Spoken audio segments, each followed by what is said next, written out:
ரொனால்டோக்கு வரும் 20 வயது இருக்கும் போது அவரோட அப்பா போதைக்கு அடிமையாகி அவரோட 52வது வயதுல அவரோட லிவர் ஃபெயிலியர் ஆகி பரிதாபமா இறந்து போகிறாரு.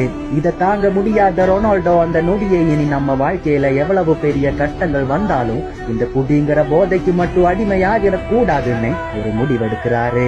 ஆனா துரதிருஷ்டவசமா ரொனால்டோவோட அண்ணனான ஹியூகோ டோஸ் சாண்டோஸ் தன்னுடைய அப்பா போன அதே வழிய பின்பற்றுறாரு.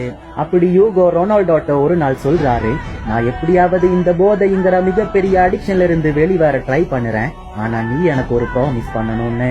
நீ எப்படியாவது இந்த வாட்டி ரியல் மேட்ரிட் டீமுக்காக சாம்பியன்ஸ் லீக வென்று அந்த கப்பை உன்னோட கையில எடுக்கணும்.